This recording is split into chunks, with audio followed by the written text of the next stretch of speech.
नमस्कार। एजुविस्टा के online platform में आपका स्वागत है। लास्ट टाइम पे क्वांटम की सीरीज चल रही थी अपनी, और उसके अंदर शायद हो गया था अपना हाइजेनबर्ग का अनसर्टेनिटी प्रिंसिपल। ठीक है, उसके एप्लीकेशंस हो गए थे। अब क्वांटम मैकेनिक्स के एक नए टॉपिक की शुरुआत करते हैं, श्रोडिंगर इक्वेशन। ठीक है, कौन सी इक्वेशन है? Schrodinger equation. तो हेडिंग डाल लो, श्रोडिंगर इक्वेशन।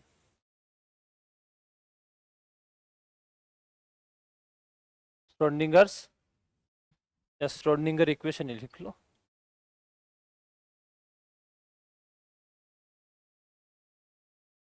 श्रोडिंगर इक्वेशन देखो, दो प्रकार की श्रोडिंगर इक्वेशन होती है। एक तो टाइम डिपेंडेंट श्रोडिंगर इक्वेशन होती है, एक टाइम इंडिपेंडेंट श्रोडिंगर इक्वेशन होती है।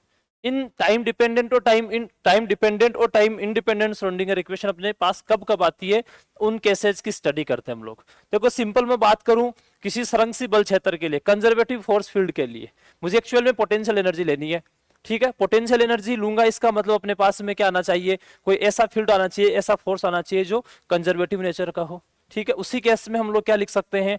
फोर्स और पोटेंशियल एनर्जी के बीच में एक रिलेशन लिख सकते हैं, माइनस का डेल वी।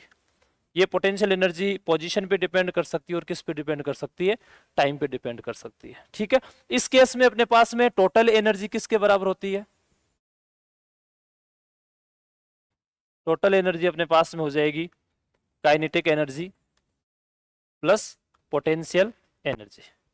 ठीक है, तो टोटल एनर्जी क्या लिखी जा सकती है? P square upon 2m। ठीक है, प्लस पोटेंशियल एनर्जी हमने क्या मानी? V r comma t. बात समझ में?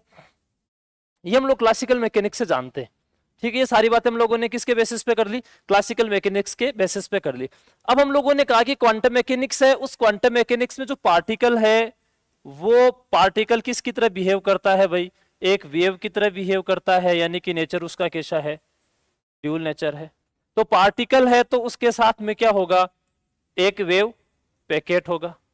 ठीक है, जो पार्टिकल है उसका वेव नेचर है, तो अपने पास कोई एक वेव तो होती नहीं है, खूब सारी वेव का सुपरपोजिशन होता है, उस सुपरपोजिशन से अपने पास में एक वेव पैकेट बनता है। ठीक है ना? तो कुल मिला के यहां पे अपने पास में पार्टिकल के एग्जिस्टेंस की कोई प्रोबेबिलिटी होगी। ठीक है, पार्टिकल के एग्जिस्टेंस की कोई, समझिए एक बार। ठीक है, पार्टिकल के एग्जिस्टेंस की कोई प्रोबेबिलिटी होगी, मतलब पार्टिकल कहीं पाए जाने की उसकी संभावना, पार्टिकल के कहीं पाए जाने की संभावना कम होगी, कहीं पार्टिकल के पाए जाने की संभावना ज्यादा होगी। ठीक है, बात समझ में आई? तो इसके लिए अपने को क्या डिफाइन करना है? एक नई टर्म डिफाइन करनी है, उसको हम लोग क्या बोलेंगे? वेव फंक्शन बोलेंगे। वेव फंक्शन को हम लोग सिंपल किससे रिप्रेजेंट कर सकते हैं? साई से। और साई किसका फंक्शन हो सकता है? पोजीशन और टाइम का फंक्शन हो सकता है। ठीक बात है भाई। अब ये जो वेव फंक्शन है, ये वेव फंक्शन अपने पास में जो भी अपने पास पार्टिकल है, उस पार्टिकल से रिलेटेड सारी की सारी इंफॉर्मेशन रखता है। पर ये जो रिजल्टेंट अपने पास में साई आर टी है, यदि इसकी केवल इसी की बात करूं तो इस केस में इसका तो कोई फिजिकल सिग्निफिकेंस है नहीं। मैक्स बोर्न नाम के एक साइंटिस्ट थे, उन्होंने कहा कि साई आर टी का मोड का स्क्वायर कर दो, वो क्या आ जाएगी? उस केस में पोजीशन प्रोबेबिलिटी डेंसिटी आ जाएगी। क्या आ जाएगी? Probability density, position probability density. दो प्रकार की डेंसिटी होती है, एक तो करंट डेंसिटी होती है और एक पोजीशन प्रोबेबिलिटी डेंसिटी होती है। बात समझ में आई? तो हम लोगों ने एक नई चीज यहां पे डिफाइन कर ली। हम लोग क्या काम में लेंगे? एक तो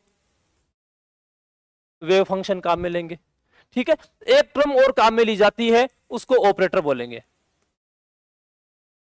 ठीक है, ऑपरेटर बोलेंगे। ऑपरेटर का काम क्या है? किसी भी अपने पास में पार्टिकल है, उसकी स्टेट को एक पॉइंट से दूसरे पॉइंट तक ट्रांसफर करना। जैसे हमें मान लो कि किसी एक पॉइंट के ऊपर या किसी एक पोजीशन के ऊपर कुछ इंफॉर्मेशन पता है किसी पार्टिकल की, तो किसी दूसरे पॉइंट पे उसकी इंफॉर्मेशन अपने को प्राप्त करनी हो, तो उस केस में हम लोग वहां जो क्लासिकल मैकेनिक्स थी उसमें न्यूटन्स के लोग काम में लेते थे, न्यूटोनियन मैकेनिक्स काम में लेते थे। यहां पर हम लोग वेव फंक्शन और ऑपरेटर काम में लेंगे। बात समझ में आ रही है क्या? ठीक है, तो यहां पर जो अपने पास में P है, इस P का जो ऑपरेटर होगा उसको हम लोग रिप्रेजेंट करेंगे, कैप से रिप्रेजेंट करते हैं। एक अलग से टॉपिक पढ़ेंगे ऑपरेटर का, है ना। P कैप किसके बराबर आता है? Minus iota h cut del over del x लिख सकते हैं। 1D की बात कर रहा हूं, ठीक है, ये पी एक्स हो जाएगा। या मैं क्या लिख सकता हूं, माइनस आयोटा एच कट और ये डेल वेक्टर। ठीक है, डेल क्या यहाँ पे लाप्लासियन है, इस डेल की वैल्यू क्या होती है, del over del x i cap plus j cap del over del y k cap del over del z. 1D में हो तो अपन क्या ले सकते हैं, डेल ओवर डेल एक्स ले सकते हैं। बात समझ में आ रही है क्या?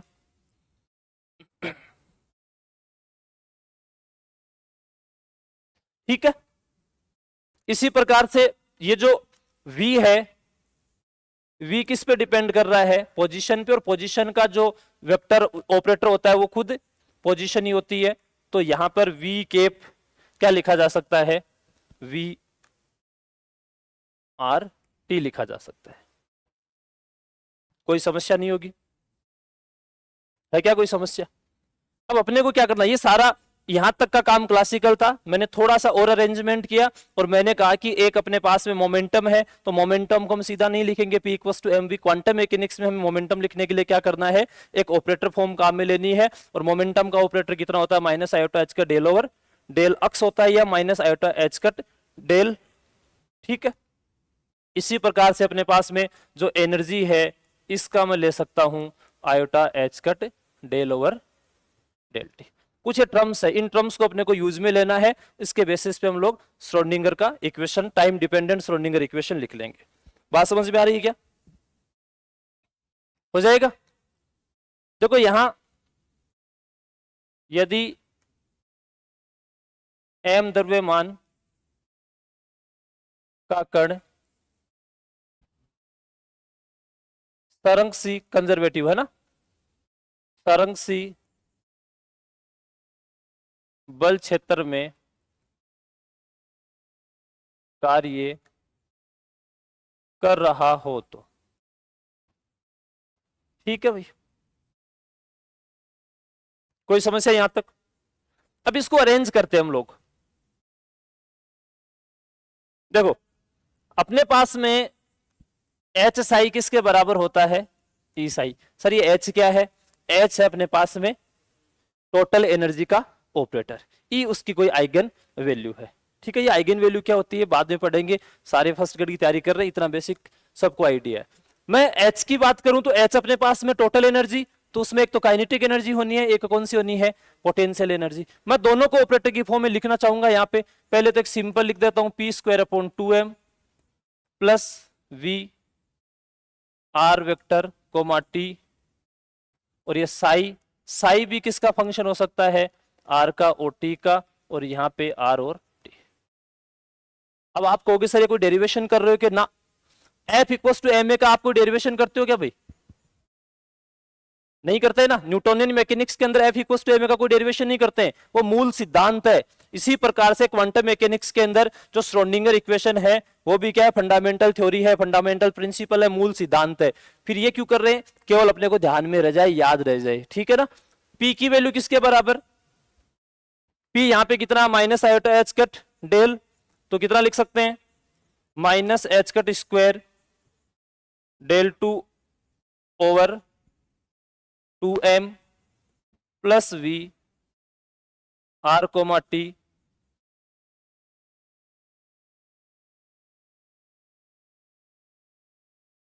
ई की जगह भी क्या रखा जा सकता है, iota h cut del over del t psi r comma t. बात समझ में आ रही है क्या? ये जो अपने पास में इक्वेशन बनी, इस इक्वेशन को आप कौन सी इक्वेशन बोल सकते हो, टाइम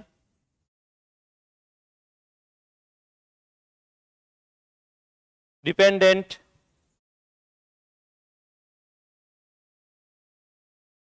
श्रोडिंगर इक्वेशन। कौन सी इक्वेशन आ जाएगी, टाइम डिपेंडेंट श्रोडिंगर इक्वेशन। क्यों, क्योंकि यहां पे देखो पोटेंशियल है वो किस पे डिपेंड कर रहा है, टाइम पर, इसलिए कौन सी इक्वेशन बन गई है, टाइम डिपेंडेंट श्रोडिंगर इक्वेशन। लिख लो भाई।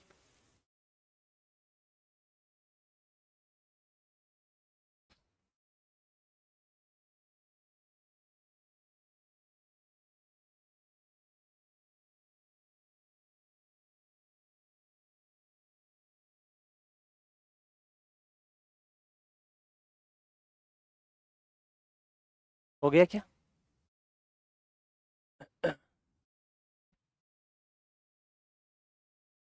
इसको और अरेंज कर सकते थे, ऐसा भी पूछा जा सकता है, minus h cut square del square, बस ब्रैकेट को खोल रहा हूं, plus v r t psi r comma t iota h cut del over del t psi r comma t. ठीक है, ये जो डेल स्क्वायर है ये क्या हुआ अपने पास में, del two over del x square del two over del y square del two over del z square. इसको कौन सा संकारक बोलते हैं, कौन सा ऑपरेटर बोलते हैं? लाप्लासियन संकारक या ऑपरेटर। वनडी की बात कर लेता हूं, इन वनडी, वनडी के अंदर अपने पास में आर के बजाय क्या आएगा, अक्स ले लेंगे। ठीक है, तो इस केस में minus h cut square upon 2m d two psi over क्या आ जाएगा, केवल dx स्क्वायर आ जाएगा, और यहां अंदर भी आर की जगह अक्स आ जाएगा, v x comma t psi x comma t equals to iota h cut del over del t psi x comma t. ये 1D में अपने पास में टाइम डिपेंडेंट श्रोडिंगर इक्वेशन आ जाएगी। अब अपना काम क्या है, टाइम इंडिपेंडेंट श्रोडिंगर इक्वेशन देखना। तो एक मेथड होता है separation of variable method.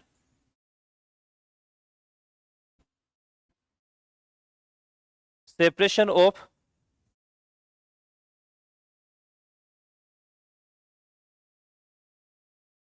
Variable method. Separation of variable method क्या कहता है, सेपरेशन ऑफ वेरिएबल मेथड कहता है कि वेरिएबल्स है उनको सेपरेट कर लो, चरों का क्या कर लो, पृथक्करण कर लो। किस तरीके से करें सर चरों का पृथक्करण? अपने पास में साई एक्स टी है, क्या लिखा जा सकता है, साई दो पे डिपेंड कर रहा है, एक तो अक्स पे और एक टी पे, दो वेरिएबल्स पे डिपेंड कर रहा है। तो साई का एक वेरिएबल तो अक्स पे डिपेंड कर रहा है और एक वेरिएबल किस पे डिपेंड कर रहा है, टी पे। तो साई एक तो किसका फंक्शन है, अक्स का, एक इसका फंक्शन है टी का, तो साई अक्स टी, टी लिख दिया इसको।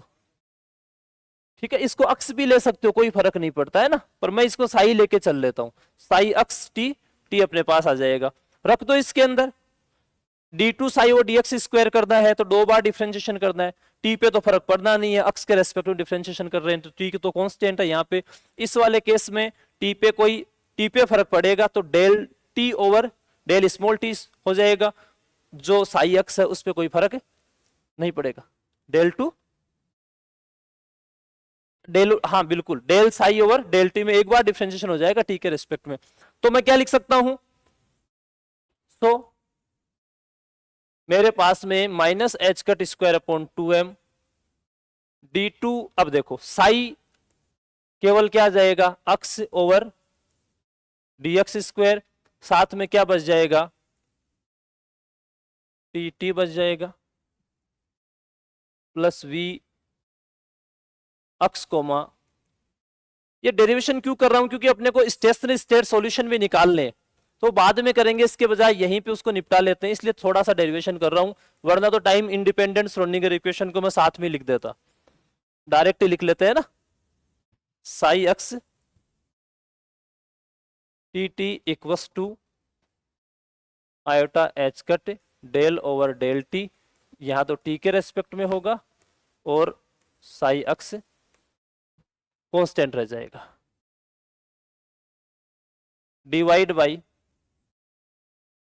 साई एक्स टी टी, सारे को डिवाइड कर देंगे तो कितना आ जाएगा, minus h cut square upon 2m, यहां से आ जाएगा 1 upon psi x d two psi x over d x square plus we x comma t equals to iota h cut del t over del t और नीचे की तरफ 1/t। क्या यहाँ पे वेरिएबल्स का सेपरेशन हो चुका है? देखो लेफ्ट हैंड साइड को राइट हैंड साइड के वेरिएबल्स ऐसे हैं क्या, एक तरफ के केवल x पे डिपेंड कर रहे हैं, दूसरे साइड के केवल t पे डिपेंड कर रहे हैं? नहीं, ऐसा पॉसिबल अभी हुआ नहीं है। ये देखो, ये v अभी भी किस पे डिपेंड कर रहा है, x पे और t पे। तो ये कोई काम की कंडीशन है भाई। यदि v कैसा हो, टाइम इंडिपेंडेंट हो, केवल किस पे डिपेंड कर रहा हो, पोजीशन पे डिपेंड कर रहा हो, कैसा हो, टाइम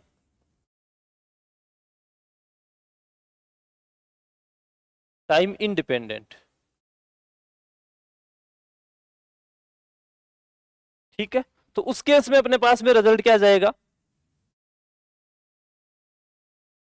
अब अपना काम हो जाएगा। एक तो अपने को यह ध्यान रखना था, इस छोटे से डेरिवेशन को करने का उद्देश्य यह था कि यह ध्यान में रह जाए अपने को, d2 psi x over dx square plus vx equals to iota h cut 1/t del t over del t. अब देखो दोनों तरफ क्या है, यहां पर एक तरफ पूरी की पूरी अक्स पे डिपेंड कर रही है और एक तरफ कंप्लीट टी पे डिपेंड कर रही है। तो अक्स को बदलने से ये साइड चेंज नहीं हो रही है और टी को बदलने से ये साइड चेंज नहीं हो रही है, मतलब कांस्टेंट की तरह बिहेव कर रही है। तो हम इसको क्या मान लेते हैं, कोई एक कांस्टेंट ई मान लेते हैं।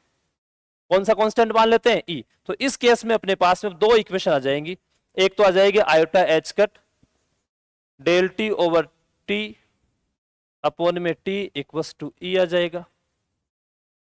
ठीक है, कोई इक्वेशन 1 डाल दे देता हूं।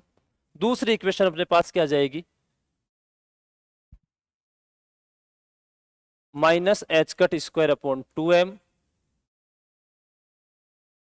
d2 psi over dx square 1/साई x plus vx equals to e। तो अपने पास रिजल्ट आएगा minus h cut square upon 2m d2 psi x over dx square plus vx। इस साई को पूरे इक्वेशन से एक तरीके से मल्टीप्लाई किया तो psi x equals to E psi x। ये वाला जो अपने पास इक्वेशन बना ना, ये कौन सा है, टाइम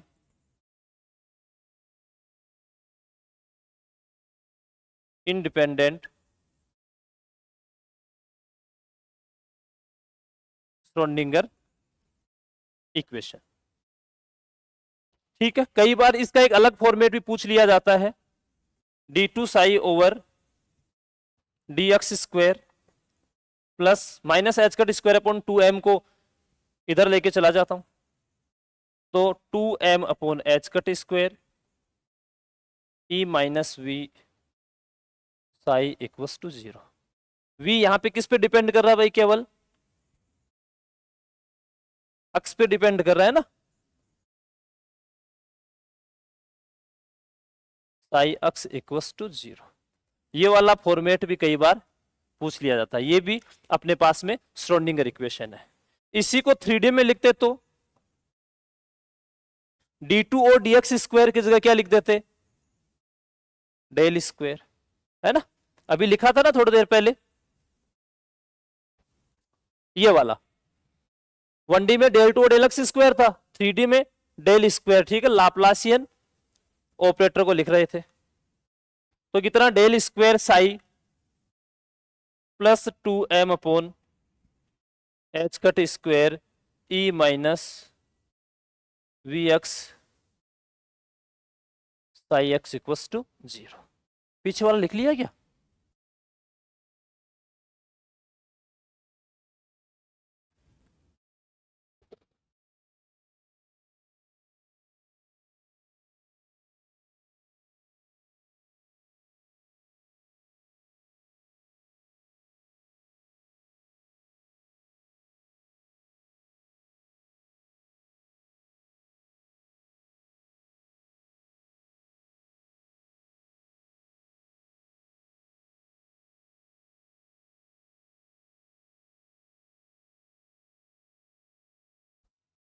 हो गया क्या, ये लिख दो।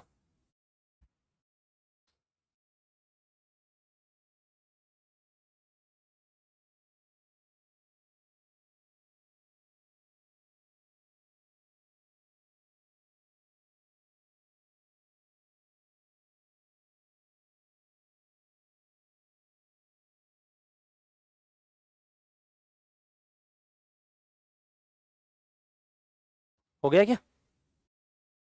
ठीक है। फॉर ए फ्री पार्टिकल, कोई पार्टिकल फ्री हो, और फ्री पार्टिकल के लिए हम लोग पोटेंशियल की वैल्यू कितनी लेके चलते हैं? उस केस में वी आर कोमा टी किसके बराबर होता है? 0 के। 1D में लिख लेता हूं, तो आर को क्या लिख दूं? अक्स लिख दूं। वी अक्स कोमा टी 0 हो जाएगा, तो उस केस में मेरे पास जो रिजल्ट आएगा तो minus h cut square upon 2m d2 psi x comma t over d x square, यही आएगा एक तो, प्लस वी तो 0 हो गया, iota h cut del over del t psi x comma t आ जाएगा। ठीक है, इसके बजाय डायरेक्ट लिख लो ना, ये वाला लिख लो, टाइम इंडिपेंडेंट लिख लो, तो अपने पास में कितना आ जाएगा? d2 psi over d x square, इस वाले इक्वेशन को लिख रहा हूं, plus 2me upon h cut square psi equals to 0। ठीक है, for a free particle in 1D। Free particle किस में है? 1D में।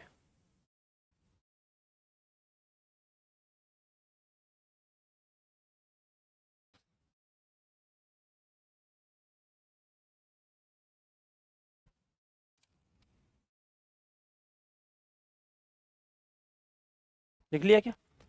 ठीक है, जो श्रोडिंगर इक्वेशन के अलग अलग फॉर्मेट लिखे हैं, मैंने शुरू में बोला था, जैसे f equals to m a का हम लोग कोई डेरिवेशन नहीं कर सकते, कोई व्युत्पत्ति नहीं कर सकते, ठीक है, अनुभव के आधार पे न्यूटन के द्वारा दिया गया था। ठीक उसी प्रकार से श्रोडिंगर इक्वेशन है, वो भी किसी मूल सिद्धांत से व्युत्पत्त नहीं किया जा सकता, ये अपने आप में क्या है कि मूल सिद्धांत है। तो लिख लें श्रोडिंगर इक्वेशन की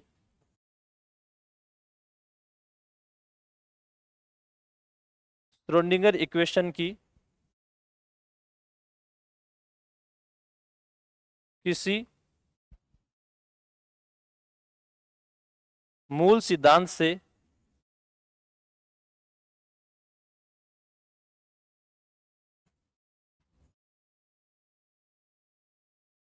व्युत्पत्ति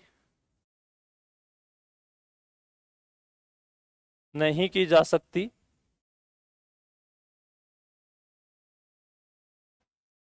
यह है अपने आप में मूल सिद्धांत है, फंडामेंटल थ्योरी अपने आप में भाई। लिख लो।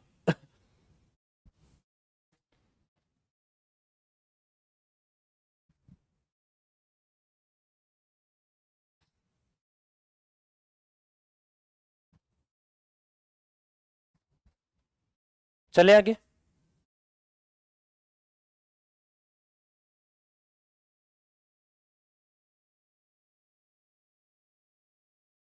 Stationery state solution of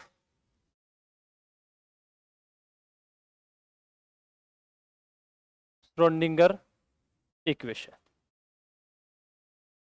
last time पे अपने पास में एक टर्म आई, टर्म कैसी थी?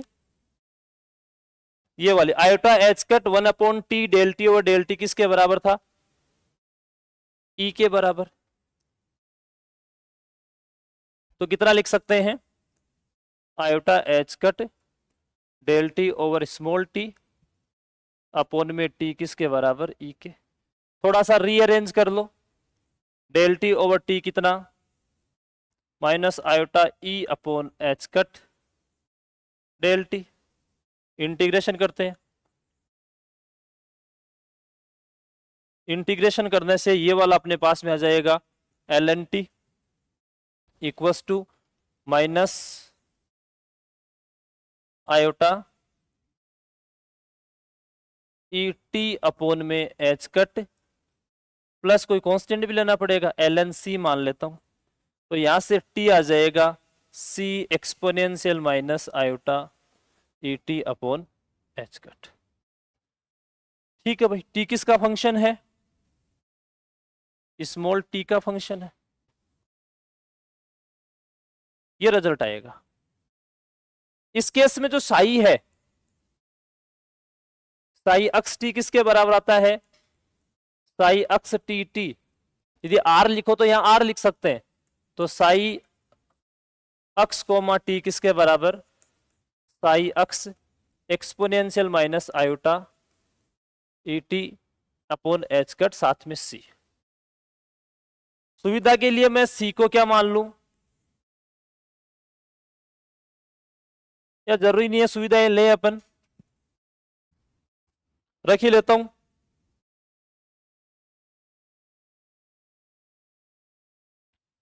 सीधा लिख दो एक बार, इफ सी इक्वल्स टू मान लो 1 हो, कोई जरूरी नहीं है, नॉर्मलाइजेशन कंडीशन से निकाल सकते हैं। 1 हो तो उस केस में मेरे पास में साई अक्स टी कितना आ जाएगा? Psi x exponential minus iota e t upon h cut. ठीक है,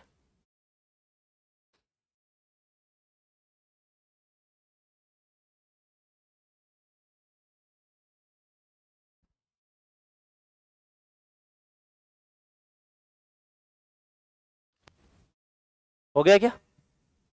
देखो, मैं साई अक्स टी का मोड का स्क्वायर करता हूं। मोड का स्क्वायर का मतलब क्या भाई? मोड का स्क्वायर का मतलब है Sai x T star Sai x T. ठीक है, मल्टीप्लाई कर रहे हैं। स्टार का मतलब जहां पर भी आयोटा उसको किस में रिप्लेस कर दो? माइनस आयोटा में रिप्लेस कर दो। तो उस केस में अपने पास में यहां से साई एक्स टी का मोड का स्क्वायर किसके बराबर आएगा? इधर भी साई अक्स का मोड का स्क्वायर। और ध्यान दो भाई, यहाँ पे exponential minus iota e t upon h cut. एक बार स्टार लगाएंगे तो आयोटा किस में? माइनस आयोटा में प्लस हो जाएगा। तो एक बार एक्सपोनेंशियल में प्लस का, एक बार एक्सपोनेंशियल में माइनस का, तो ये तो हट जाएगा। एक्सपोनेंशियल की पावर 0 हो जाएगी और एक्सपोनेंशियल की पावर 0 1 के बराबर होता है। तो ये वाली कंडीशन अपने पास में आ जाएगी। ये वाला अपने पास में क्या है? प्रोबेबिलिटी डेंसिटी को शो करता है भाई। साई का मोड का स्क्वायर हो किसको शो करता है? प्रोबेबिलिटी डेंसिटी को। तो यहां अपने पास में प्रोबेबिलिटी डेंसिटी किसके बराबर आ रही है? पी अक्स कोमा टी पी अक्स के बराबर। कुल मिला के यहां से अपने पास में जो प्रोबेबिलिटी डेंसिटी आ रही है वो टाइम पे डिपेंड कर रही है क्या? टाइम पे डिपेंड नहीं कर रही है। तो इस केस में जो स्टेट होगी साई, उसको कौन सी स्टेट बोलोगे आप लोग? स्टेशनरी स्टेट बोलोगे। और इस केस में श्रोडिंगर इक्वेशन का जो सॉल्यूशन होगा वो स्टेशनरी स्टेट सॉल्यूशन होगा। ठीक है ना? वो कौन सा सॉल्यूशन हो जाएगा? स्टेशनरी स्टेट सॉल्यूशन हो जाएगा। तो अपने पास ये जो साई आर टी है ये साई आर टी है या साई अक्स टी है, वो कौन सा सॉल्यूशन हो गया? Stationery state. ठीक है, स्टेशनरी स्टेट सॉल्यूशन हो जाएगा। पता कैसे चला कि स्टेशनरी स्टेट सॉल्यूशन है? ये कंडीशन फॉलो होनी चाहिए भाई। ठीक है ना? तो ये कैसा है? ये स्टेशनरी स्टेट है। लिख लो। अपने पास में स्टेशनरी स्टेट सॉल्यूशन के लिए मस्ट कंडीशन क्या है? जो प्रोबेबिलिटी डेंसिटी है वो टाइम पे डिपेंड करनी चाहिए, टाइम डिपेंड नहीं करनी चाहिए। प्रोबेबिलिटी डेंसिटी समय पर निर्भर नहीं करना चाहिए।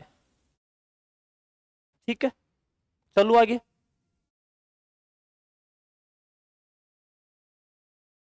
तो यहां से क्या रिजल्ट मिल गया? यदि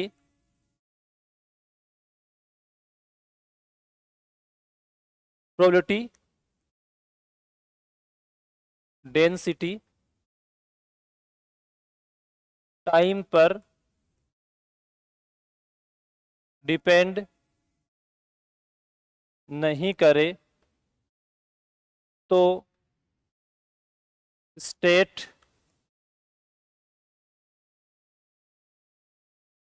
स्टेशनरी स्टेट होगी।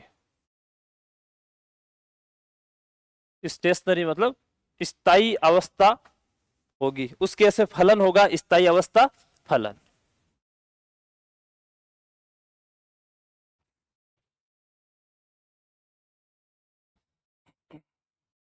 देखो यहां से पीछे से एक अच्छा सा कंक्लूजन भी मिला अपने को। मैं आपसे पूछूं, ये जो स्टेशनरी स्टेट है वो टाइम इंडिपेंडेंट पोटेंशियल के लिए आएंगी या टाइम डिपेंडेंट पोटेंशियल के लिए आएंगी? अपन लोगों ने दो प्रकार के पोटेंशियल पढ़ लिए, एक तो टाइम डिपेंडेंट पोटेंशियल पढ़ा, एक टाइम इंडिपेंडेंट पोटेंशियल पढ़ा। तो ये जो अपने पास सॉल्यूशन आएगा वो टाइम डिपेंडेंट, कौन सा स्टेशनरी स्टेट के सॉल्यूशन की बात कर रहा हूं, वो टाइम डिपेंडेंट पोटेंशियल के लिए आएगा या टाइम इंडिपेंडेंट पोटेंशियल के लिए आएगा? इतनी देर हम लोगों ने डेरिवेशन किया ना, उसको करने का रीजन यही था।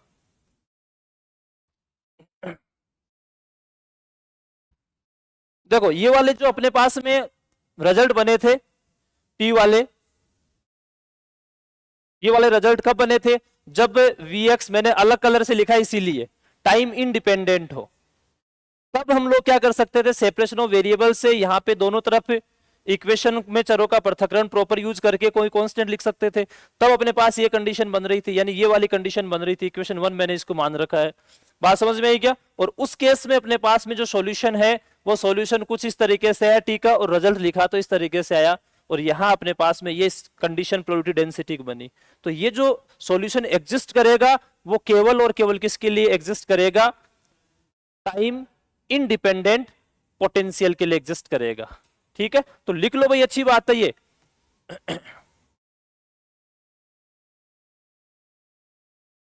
एग्जिस्ट फॉर टाइम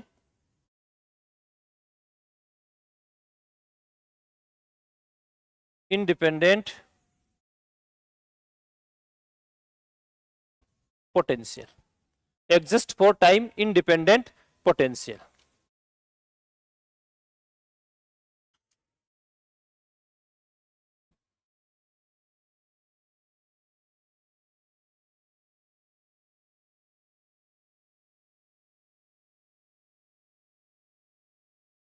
ठीक है, ये अपने पास रिजल्ट आ गया। यदि हमें जनरल सॉल्यूशन लिखना हो तो क्या लिखें भाई?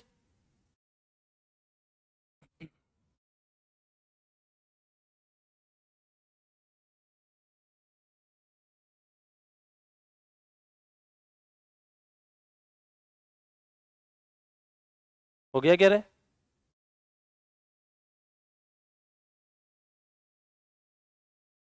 ठीक है,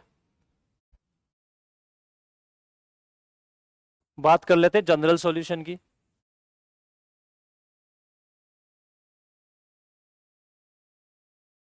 जनरल सॉल्यूशन कैसे लिखेंगे? साई है टोटल फंक्शन, अक्सोटी पे डिपेंड करेगा। अब मान लो ये वाला जो फंक्शन है खूब सारे फंक्शन से मिलके बना हो, खूब सारे फंक्शन का सुपरपोजिशन है। एक फंक्शन साई 1 है, ठीक है, दूसरा फंक्शन कैसा है? साई 2 है, प्लस डेस डेस डेस डेस डेस, लास्ट फंक्शन कोई मान लो साई n है। तो हम लोग क्या लिख सकते हैं?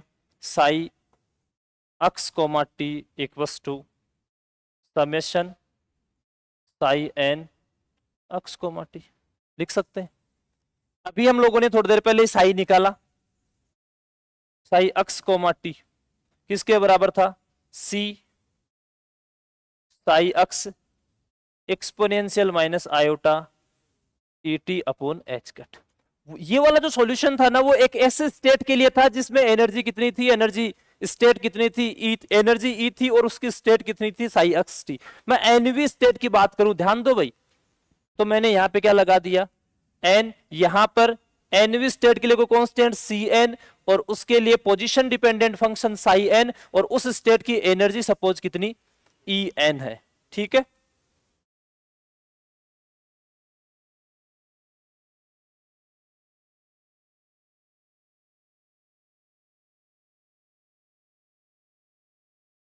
ठीक है, उस केस में अपने पास में साई कितना जाएगा? साई की वैल्यू आ जाएगी अपने पास में summation c n psi n exponential minus iota e n t upon में एच कट। ये एक जनरल सॉल्यूशन आ जाएगा किसी श्रोडिंगर इक्वेशन का। पर ध्यान रहे पोटेंशियल कैसा होना चाहिए? Time independent. हो गया क्या? समेशन किसका, ये एन का है ना,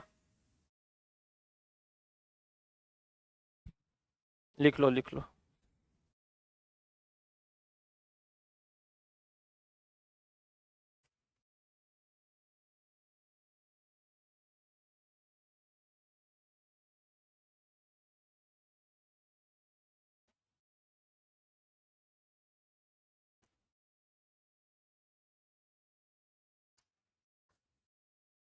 लिख लो रे।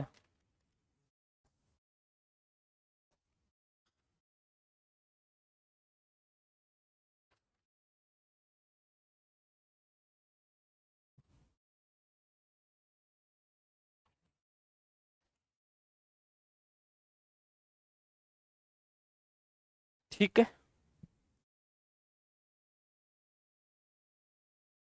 जनरल प्रॉपर्टीज ऑफ श्रोडिंगर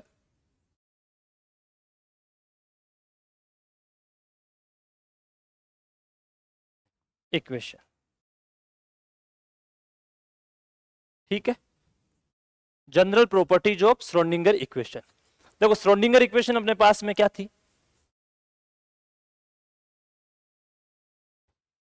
ये श्रोडिंगर इक्वेशन है। ठीक है, थोड़ा और पीछे की तरफ चले जाते हैं।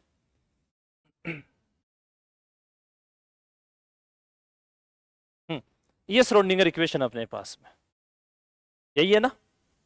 अब देखो यहां पे टाइम डेरिवेटिव की बात करता हूं तो कितनी कोटि है, एक ही कोटि का है। और यहां पे पोजीशन डेरिवेटिव की बात करता हूं तो कितने कोटि का है, दो कोटि का है। तो पहली कंडीशन अपने, पहली प्रॉपर्टी अपने पास में क्या आ गई, क्या लिखी भाई पहली प्रॉपर्टी, ये है समय के पद में प्रथम कोटि का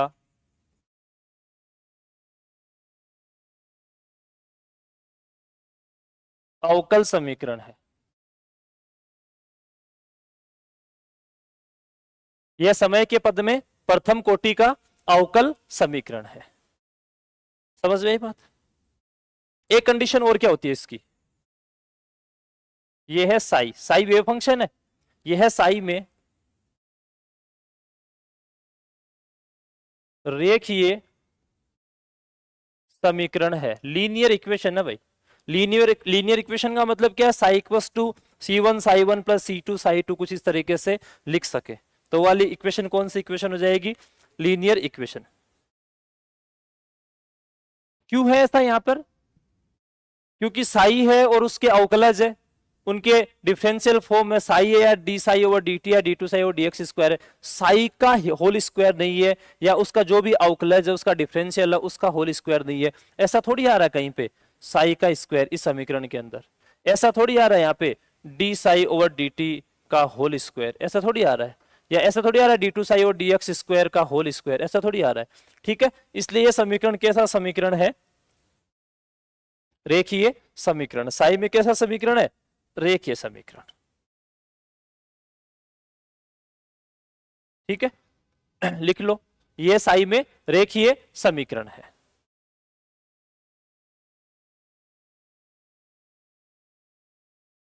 हो गया भाई, नेक्स्ट लिखो, ये है समघातीय होमोजीनियस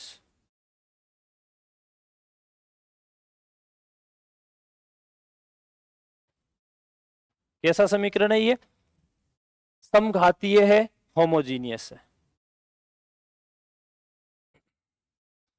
होमोजीनियस है इसलिए यहां पे जो प्रोबेबिलिटी है, प्रोबेबिलिटी, ठीक है, वो कैसी होती है, हमेशा टाइम पे इंडिपेंडेंट होती है, टाइम पे डिपेंड नहीं करती है। ठीक है ना। प्रोबेबिलिटी कैसे लिखते हैं भाई, प्रोबेबिलिटी कैसे लिखते हैं, ध्यान है क्या, अतः है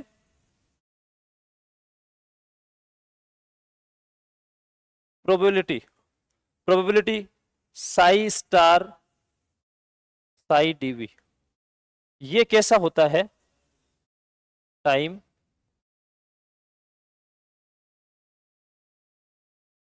ठीक है, फंडामेंटल तैयार कर रहे हैं भाई इसके। ठीक है, समघातीय है, प्रोबेबिलिटी को किस तरीके से लिखा जाता है, integration of psi star psi d v किस तरीके से लिखा जाता है, एक अलग क्लास लेंगे उसकी। टाइम इंडिपेंडेंट होता है। हो गया, नेक्स्ट लिख लेते हैं।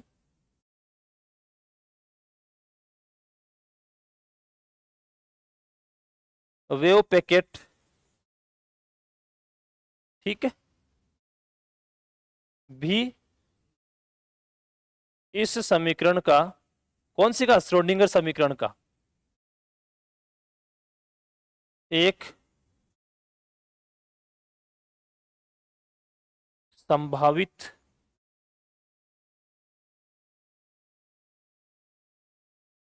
होता है।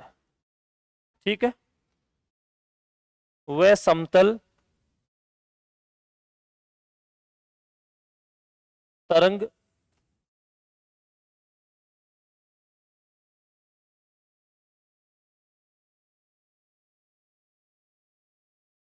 फलन भी एक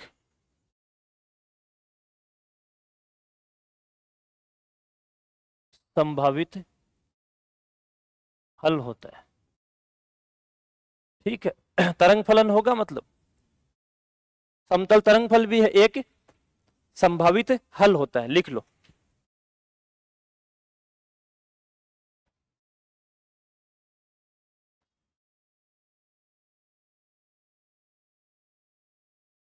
देखो एक बात यहां से लिख सकते थे, ये रेखीय समीकरण इसलिए सुपरपोजिशन प्रिंसिपल लगता है। कौन सा लगता है, अध्यारोपण का सिद्धांत लगता है। रेखीय है, रेखीय तभी होगा जब सुपरपोजिशन प्रिंसिपल यहां पे अप्लाई होगा। लिख लो भाई, लिख लो।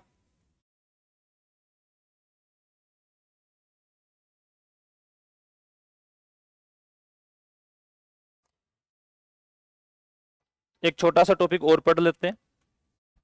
टाइम इंडिपेंडेंट और टाइम डिपेंडेंट श्रोडिंगर इक्वेशन हो चुकी है।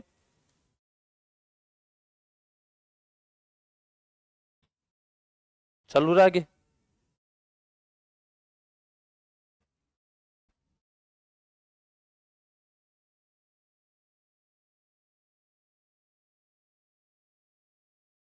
Probability, probability current density.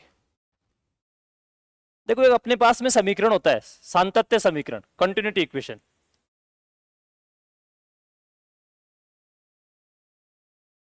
Continuity equation कैसे लिखते हैं,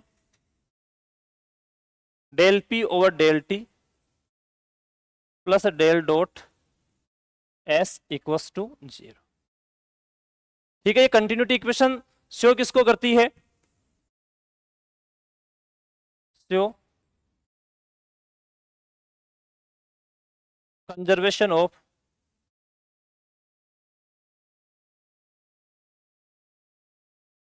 प्रोबेबिलिटी इन ऑल स्पेस।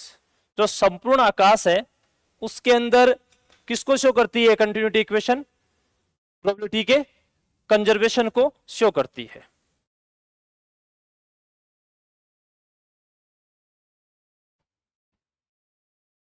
हो गया क्या,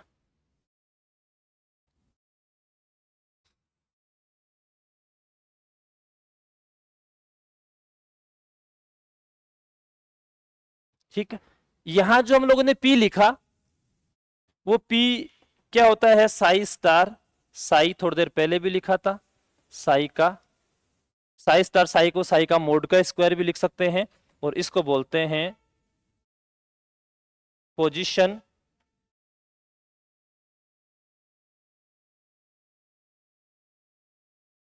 प्रोबेबिलिटी डेंसिटी। ठीक है, जो S लिया हम लोगों ने वो S किसके बराबर होता है, iota h cut upon 2m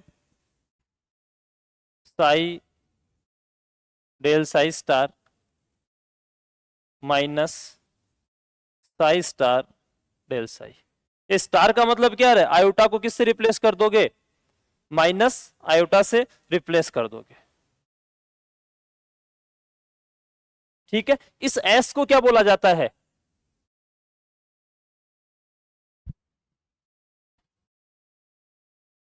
probability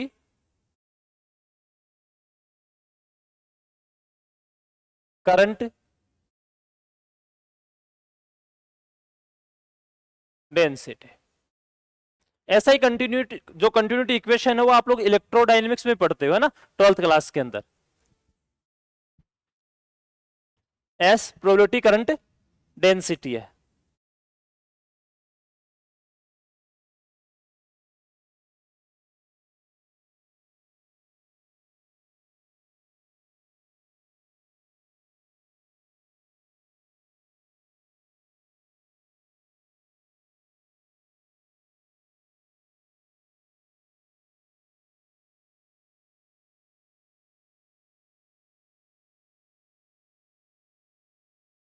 हो गया क्या?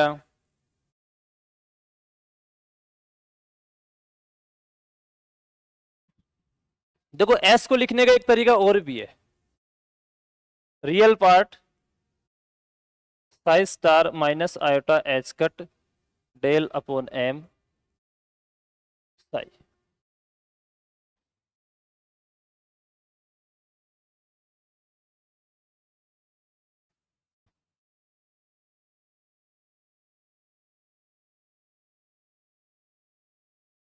ठीक है, ऑपरेटर पढ़ेंगे हम लोग तब देखेंगे। ये जो अपने पास टर्म है माइनस आयोटा एच का डेल अपॉन एम, उसको वी केप से शो करते हैं, और ये जो वी केप है इसको बोलते हैं वेलोसिटी ऑपरेटर। वी किसको लिया हम लोगों ने? Iota h cut del over m को लिया।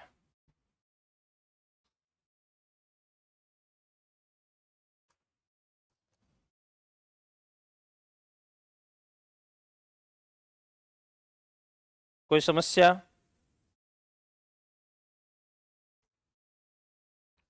हो गया?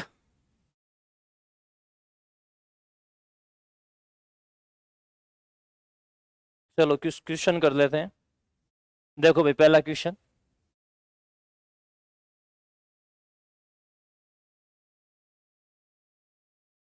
The wave function of a spinless particle of mass m in 1D is psi दे रखा है भाई, A exponential minus alpha square x square.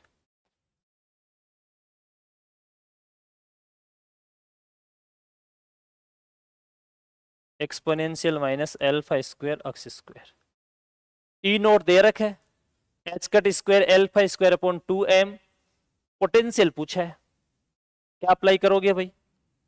Schrodinger equation apply करो। ये चार ऑप्शन वो पोटेंशियल के हैं, चार ऑप्शन वो किसके हैं? पोटेंशियल के। इन चार ऑप्शन को देख के आप लोग क्या बता सकते हो? पोटेंशियल टाइम पे डिपेंड करता है, केवल पोजीशन पे डिपेंड करता है? इनमें ये सारे के सारे ऑप्शन वो टाइम पे डिपेंड नहीं करते हैं, केवल और केवल पोजीशन पे डिपेंड करते हैं। तो कौन सी श्रोडिंगर इक्वेशन काम में ले ली जाए? टाइम इंडिपेंडेंट या डिपेंडेंट?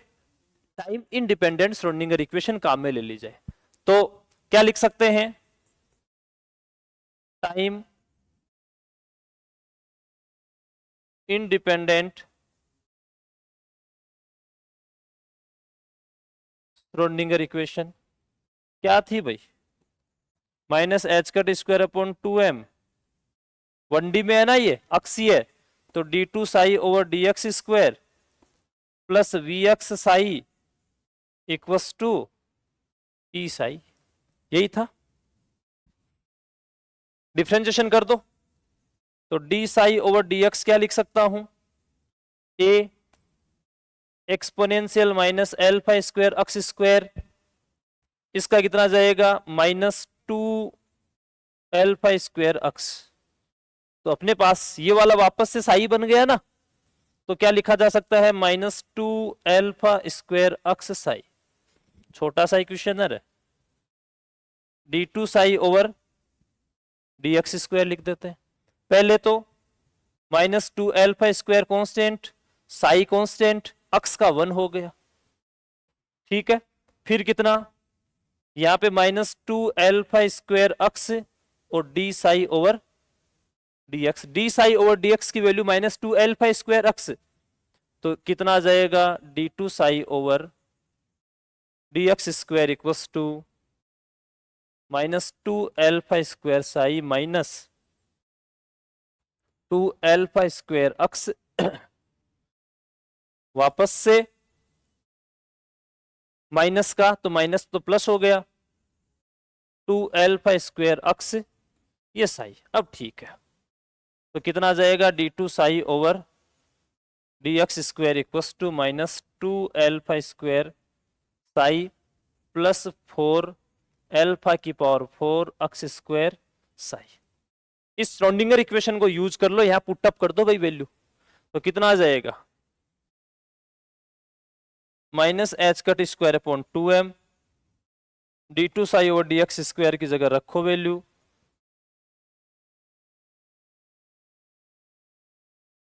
ठीक है। फिर अपने पास में vx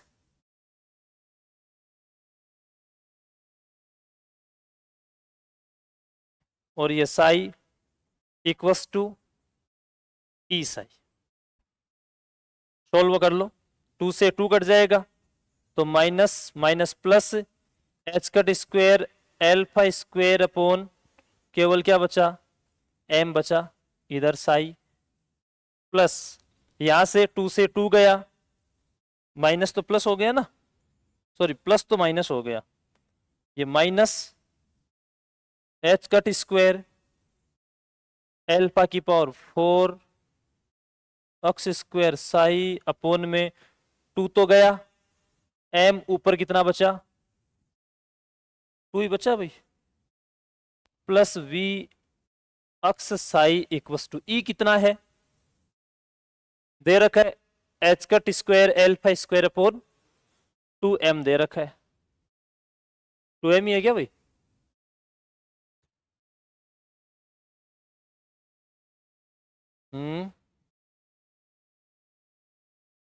h⁻² alpha square upon 2m Sai. अब सोल्व कर दो भाई,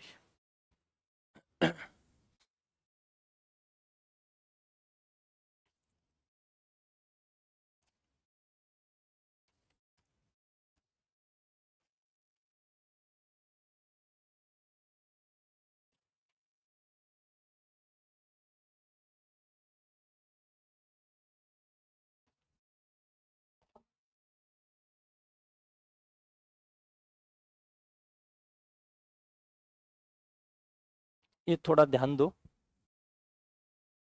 ये वाला अपने पास में इसको करेक्शन करना भाई, ये 2m नहीं है ना, ये m ही है, ठीक है ना, थोड़ा क्वेश्चन में करेक्शन कर लो, h⁻² alpha square upon m है यहाँ पे ना, थोड़ा भारी पड़ जाएगा आप लोगों के लिए, और तो क्या है, इससे भी हो तो जाएगा, ठीक है। यहां से ये वाले टर्म्स उड़ जाएंगे क्या, ये वाले उड़ जाएंगे, तो कितना बचेगा, कितना बचा रहा भाई, -h⁻² बोलो कितना बचा, -h⁻² 2 अल्फा की पावर 4,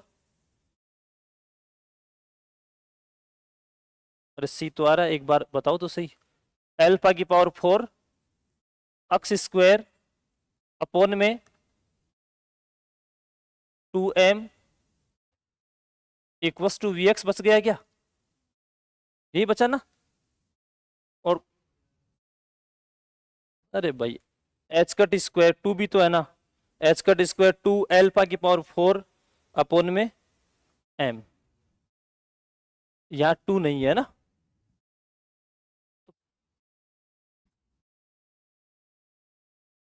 ये 2, ठीक है।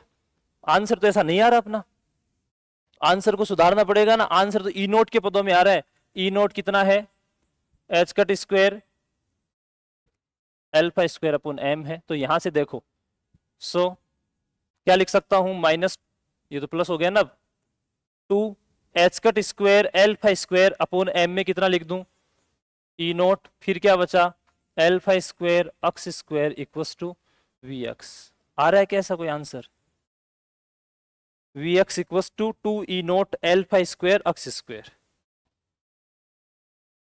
2E0 alpha square x square as it is आ रहा है ना, 2E0 alpha square x square. Correction करना भाई, यहाँ पे h cut square alpha square upon 2m नहीं है m है ना। हो गया क्या? चले नेक्स्ट।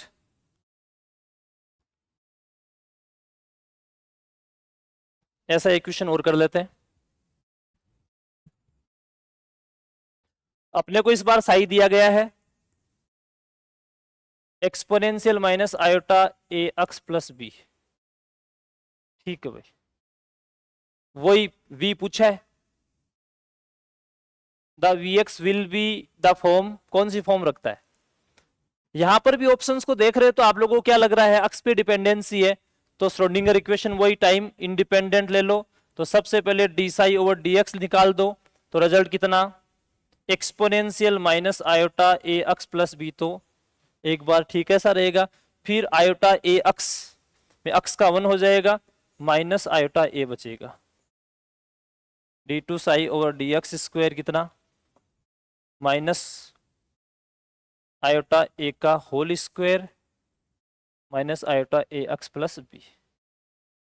इसको साई लिख सकता हूं, तो d two psi over d x square कितना, आयोटा ये तो माइनस प्लस हो जाएगा, आयोटा का स्क्वायर वापस से माइनस ए स्क्वायर, और ये साई है श्रोडिंगर इक्वेशन से।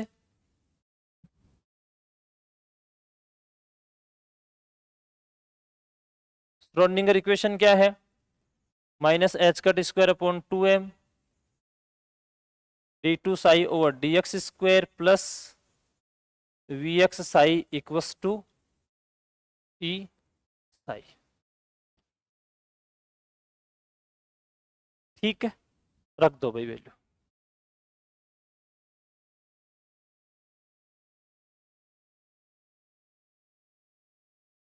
बताओ आंसर क्या आ रहा है?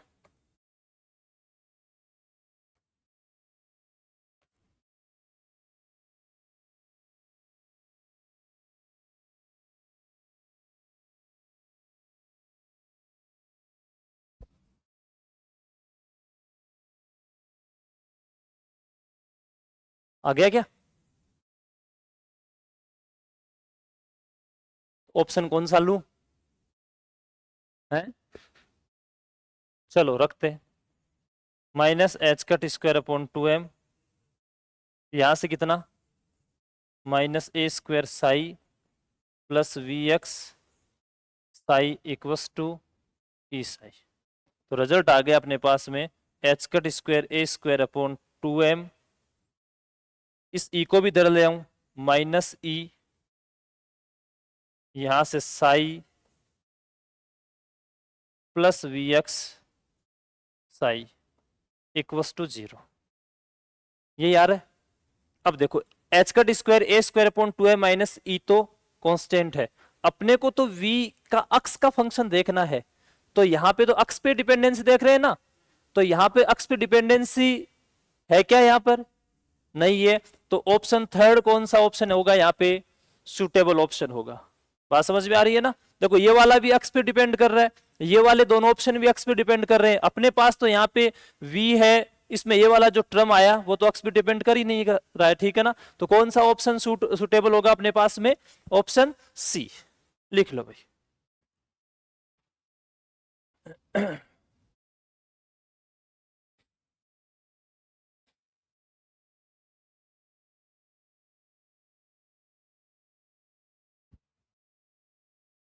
हो गया क्या?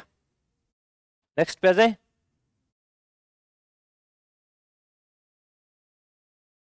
साई इक्वल्स टू एक्सपोनेंशियल के एक्स है, रियल फंक्शन है, प्रोबेबिलिटी करंट डेंसिटी निकालनी है भाई। रिजल्ट तो 0 आएगा सीधा, याद रखना रियल फंक्शन के लिए। कैलकुलेट करते हैं, फॉर्मूला क्या होता है इसका, iota h cut upon 2m psi del psi star minus psi star del psi. 1D में चल रहा है ना, तो क्या लिखूं, iota h cut upon 2m psi d psi star over d x minus psi star d psi over d x. Psi अपने को कितना दिया हुआ एक्सपोनेंशियल के अक्स, तो d psi over d x कितना के एक्सपोनेंशियल के अक्स कितना आ गया के साई आ गया भाई। ठीक है, अपने को क्या चाहिए Sai d psi star over d x, क्या आएगा स्टार लगाओ कोई फर्क नहीं पड़ना है यहां पर, तो रिजल्ट कितना आ जाएगा साई की जगह एक्सपोनेंशियल के एक्स, साई की जगह साई पड़ा रहने तो कितना के साई स्क्वायर आ जाएगा। यदि रखना चाहो तो भाई रख लो, कोई बात नहीं है। हम्म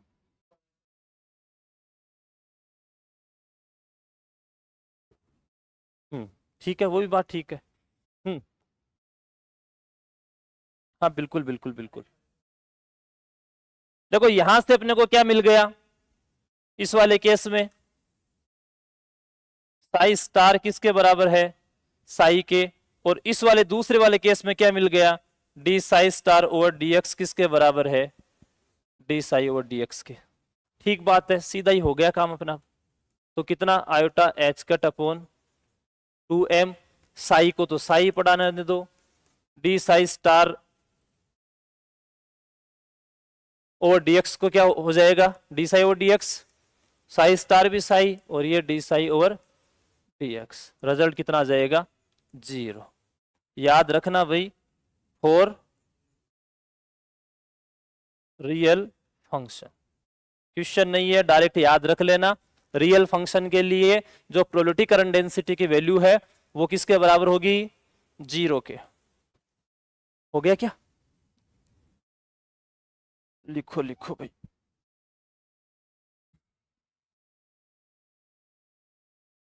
चलो नेक्स्ट,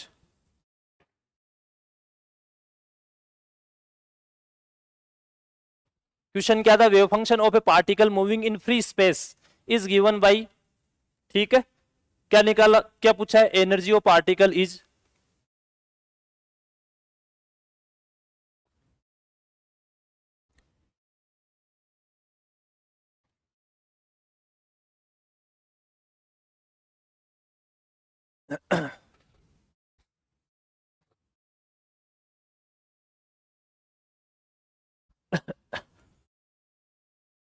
बोलो भाई।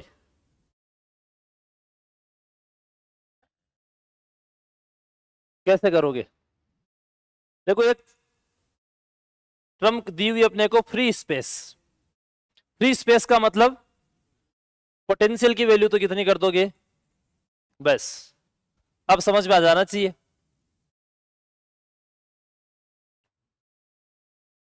तो कितना लिखूं minus h cut square upon 2m, अक्स है ना तो 1d है,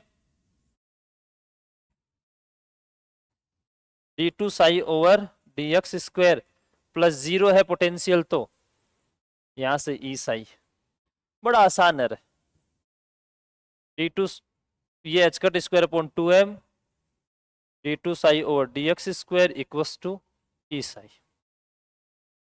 साई कितना exponential iota k x plus 2 exponential minus iota k x, d psi over d x को क्या लिख सकता हूं iota k exponential iota k x minus 2 iota k exponential minus iota k x, यहां से वापस से आयोटा के का स्क्वायर माइनस प्लस हो जाएगा 2 आयोटा के का स्क्वायर, तो कितना आ जाएगा भाई d2 psi over dx square, iota के का स्क्वायर को बाहर ले लेता हूं तो अंदर बचेगा साई, तो माइनस के स्क्वायर साई, तो minus h cut square upon 2m minus के square Sai equals to E psi, तो यहां से कितना आ गया माइनस की जगह प्लस हो गया ना, minus minus, h cut square k square upon 2m psi equals to E psi. बोलो भाई कौन सा ऑप्शन है? यहाँ पे h cut square k square upon 2m option C में फिट बैठ रहा है। हो जाएगा क्या रे? कर दो तो भाई।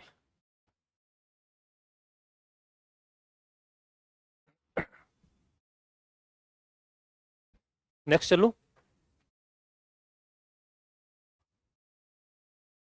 साई दे रखा है ए एक्सपोनेंशियल आयोटा के एक्स, और क्या निकालना है?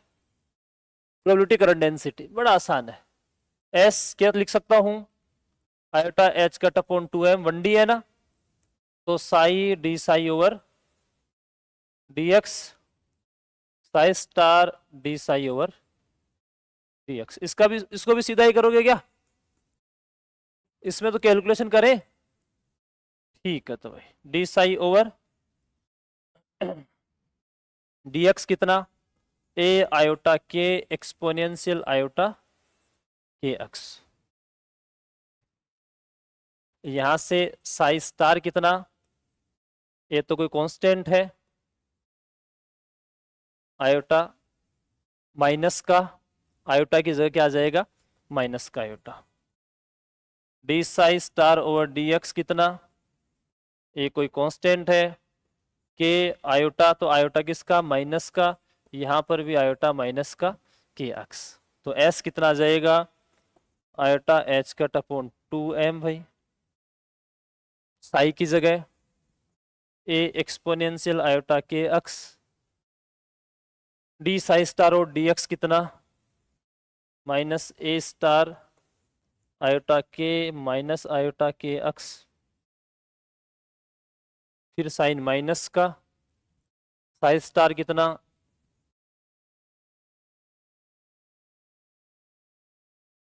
डी साई स्टार और डी एक्स कितना? माइनस ए, सॉरी प्लस का है ना, डी साई और डी एक्स लिखना है ना, ए आयोटा के प्लस का।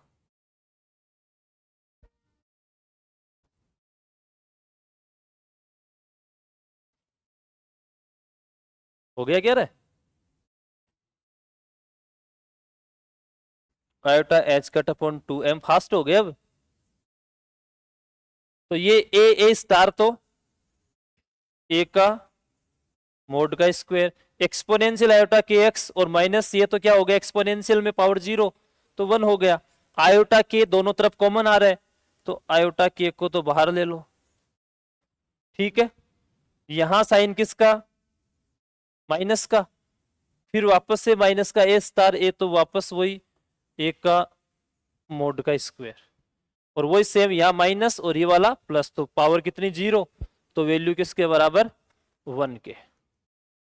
तो iota iota iota square value minus, तो माइनस एच कट के अपॉन 2m, और ए का मोड का स्क्वायर तो 2 ए का मोड का स्क्वायर, 2 से 2 कटा, सॉरी माइनस भी आएगा, तो एच कट के अपॉन एम ए का मोड का स्क्वायर।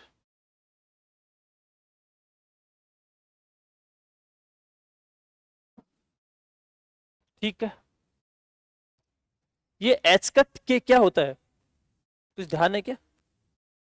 एच कट के किसके बराबर होता है? मोमेंटम के बराबर होता है। तो एच कट के को क्या लिखा जा सकता है? पी।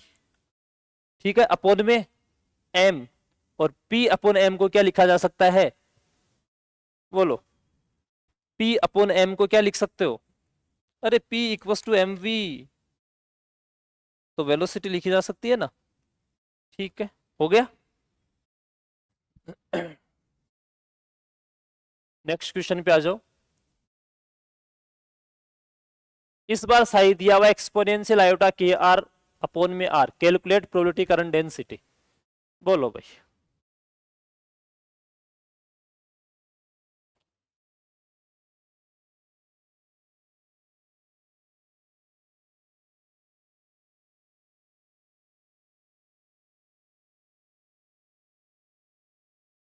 बोलो बोलो। Iota h cut upon 2m, एक फॉर्मूला तो लिखूं, psi del psi star minus psi star del psi. R की जगह ये x square plus y square plus z square लिखोगे, का अंडर रूट लिखोगे, टफ हो जाएगा। तो क्या काम में ले लो, एक और होता है क्या, है ना, स्पेरिकल कोऑर्डिनेट के अंदर, सिलेंड्रिकल और स्पेरिकल कोऑर्डिनेट के अंदर क्या लिखते हो, डेल को r cap del over del r plus theta cap 1 upon r del over del theta plus i cap 1 upon r sine theta del over del phi. ये लिखते हो, ध्यान रख लेना भाई इसको। अब तो कर लो, डेल किसके बराबर, r cap del over del r plus theta cap 1 upon r del over del theta plus phi को केप कर लो, और उसको, है ना, यूनिट है ना, फाई केप ही है क्या, phi cap 1 upon r sine theta del over del phi. हो जाएगा क्या अब तो। देखो यहां तो आर पे डिपेंड कर रहा है, तो इसका और इसका तो कोई लॉजिक ही नहीं है, तो डेल को क्या लिख सकते हो, साई आर पर डिपेंड करता है,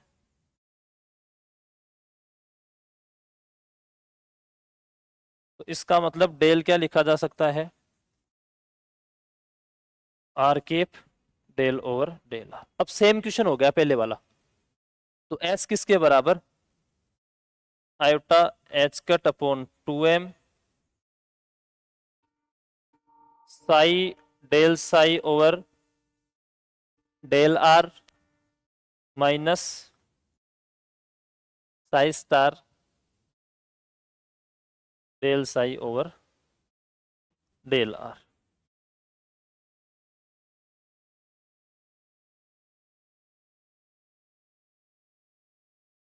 करूं या कर लोगे, बताओ तो भाई, बताओ फटाक से बताओ।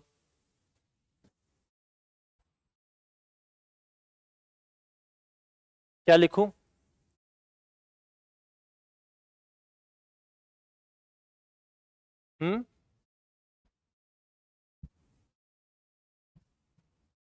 साई दिया हुआ अपने को, exponential iota k r upon r, मतलब साई स्टार भी पता चल गया, minus iota k r upon r, del psi over del r निकाल लो भाई, कितना लिखूं, एक्सपोनेंशियल आयोटा के आर का कर लो एक बार तो यहां से आयोटा के अपॉन में आर, फिर इसका कर लो आर का 1 अपॉन आर का, तो -1 अपॉन आर स्क्वायर हो गया क्या, del psi star over del r कर दो, तो माइनस आयोटा के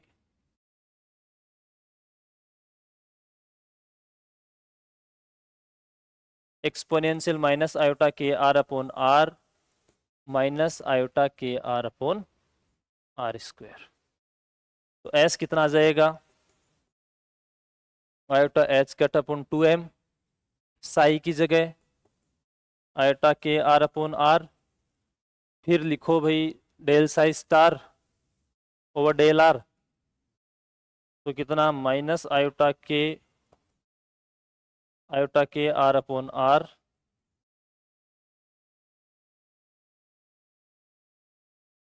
ठीक है, थोड़ा सा लेंदी हो रहा है, फिर ध्यान रख लेना इसको। फिर कितना लिखूं, साई स्टार, तो exponential minus iota k r upon r, फिर लिखा जाए del psi over del r, तो iota k exponential iota k r upon r minus iota k r upon r. कुछ कॉमन वॉमन आया क्या, iota h cut upon 2m, मुझे ऐसे लग रहा है एक तो कॉमन आ रहा है, अभी तो डायरेक्ट तो कॉमन क्या आ रहा है, आर कॉमन आ रहा है ना, डायरेक्ट मल्टीप्लाई करते हैं क्या, इस आर को तो क्यों घसीटते फिर, आर को तो बाहर ले ही लेते हैं, एक्सपोनेंशियल प्लस का ये माइनस का, तो यहां तो बच गया माइनस आयोटा के अपॉन आर, फिर यहां पर भी ये कट गया, एक प्लस का एक माइनस का, तो -1 अपॉन आर स्क्वायर, ठीक है, फिर माइनस यहाँ क्या बचा, आयोटा के अपॉन आर, ये माइनस का है ये वाला प्लस का है तो कट जाएंगे, ये माइनस का ये वाला प्लस का तो कट जाएंगे, ये माइनस और ये माइनस प्लस 1/r², शाबाश ये भी कट गया। तो अपने पास बच गए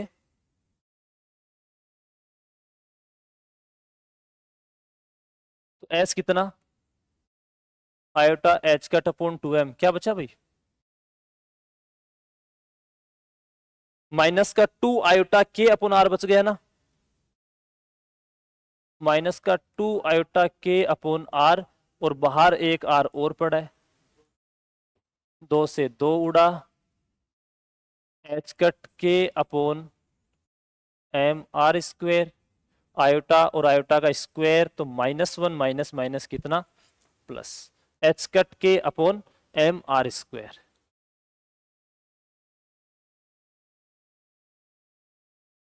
कितना जाएगा भाई, एच कट के अपॉन mr²। वेक्टर फॉर्म लगाना चाहो तो साथ में क्या लगा देना, बस आर केप लगा देना। यदि इसका वेक्टर लिखना चाहो तो आर केप था ना उसमें वेक्टर फॉर्म में, तो साथ में क्या लगा देना, आर केप लगा देना। ये पीछे छोड़ के आए ना अपन लोग इसको, ये देखो यहाँ पे आर केप को छोड़ के आए, ये यहाँ पे वेक्टर था, ये वेक्टर था है ना, यहाँ हमने वेक्टर लगाया नहीं। यदि एग्जाम में ऐसा पूछे तो एच कट के अपॉन में mr², और ये आर, कोई समस्या, हो जाएगा ठीक है, बाकी कल देखते हैं, ठीक है भाई।